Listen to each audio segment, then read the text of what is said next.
Good afternoon, and thank you, and wow, I am so privileged and so honored to be sharing this afternoon with all of you and these incredibly amazing women that are being honored today.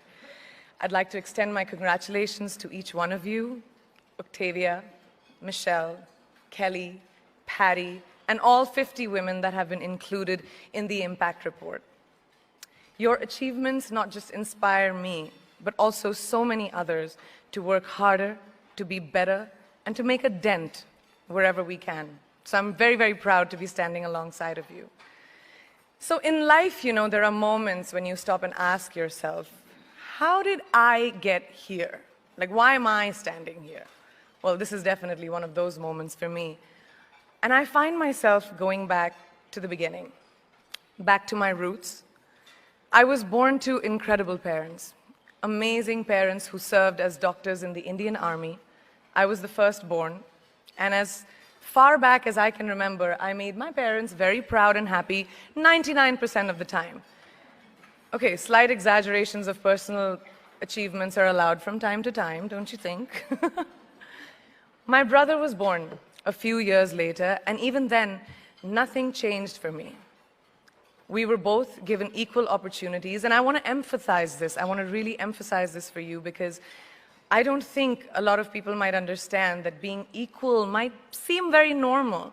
But where I come from, India, and a lot of developing countries around the world, more often than not, this is an exception.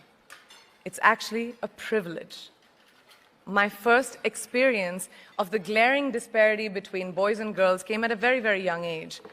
I grew up in a middle-class family with extremely philanthropic parents who constantly reminded me and my brother how lucky we were and how giving back to those who were less fortunate was not a choice. It was a way of life. Simple. I was 7 or 8 years old when my parents started taking me on these visits in a traveling clinic to developing communities around and villages around the city that we lived in called Bareilly. We were packed into this ambulance, and my parents would provide free medical care to people who couldn't afford it. My job at the age of 8 was assistant pharmacist. So I would count all the medicines, put them in an envelope, and give it out to patients. And I really took my job very seriously, very seriously. But the more I went on these expeditions, the more I began to notice the simplest things that distinguished a boy from a girl or a man from a woman. For example, girls were pulled out of school when they hit puberty because they were considered ready for marriage and babies. That's 12 and 13, while boys still enjoyed their childhood. Or basic human rights, such as healthcare, were denied just because they were women. Let's call this whole experience trigger number 1 for me. Fast forward a few years and many, many triggers in between.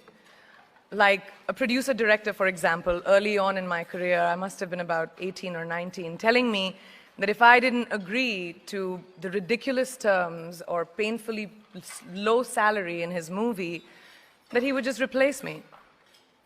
Because girls are replaceable in the entertainment business. That was a memorable one. Made me decide to make myself irreplaceable. But I think what really moved the needle for me and ultimately led me to create the Priyanka Chopra Foundation for Health and Education and around the same time partner with UNICEF was an encounter with my housekeeper's daughter. About 12 years ago, I came home from set early one day and she was sitting in my library reading a book. And she must have been 8 or 9 years old and I knew she loved reading. So I asked her, I was like, it's a weekday, why aren't you in school? And she said, oh, I don't go to school anymore.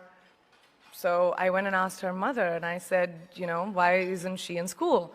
And her mom said that her family couldn't afford to send her and her brothers to school, so they chose the boys. The reason, she would eventually get married, and it would be a waste of money. I was completely blown, and it shook me to my core. Eventually, I decided to cover the cost of her education so that she could continue to learn, because education is a basic human right.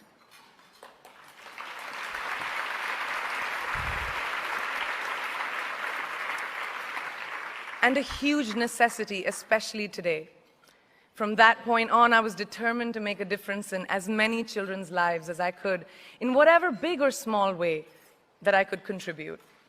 There's a really, really beautiful quote that I read recently, and I think it's absolutely appropriate to explain what I'm trying to say today. The hand that rocks the cradle, the procreator, the mother of tomorrow, a woman shapes the destiny of civilization. Such is the tragic irony of fate that a beautiful creation such as a girl child is today one of the gravest concerns facing humanity. Girls have the power to change the world. It is a fact, and yet today, girls are more likely than boys never to set foot in a classroom, despite of all the efforts and progress made over the last 2 decades. I'm just going to give you a stat, more than 15 million girls of primary school age will never learn how to read or write, compared to 10 million boys. Primary school, it's the beginning of our future. Over the last 11 years, I have witnessed firsthand the incredible work that UNICEF does for children around the world, especially victims and survivors of child marriage, displacement, war, sexual violence. But there is still so much work to do. And for me, that is the fuel to my fire. The reason I'm so committed to this cause, and that is where my passion stems from, because I know that a girl's education not just empowers families, but communities and economies. A result of her education, we all do better. It's just as simple as that. As entertainers and influencers sitting in this room, I feel that it's our social responsibility to be a voice for the voiceless, which is why I applaud each and every woman in this room for being such a badass.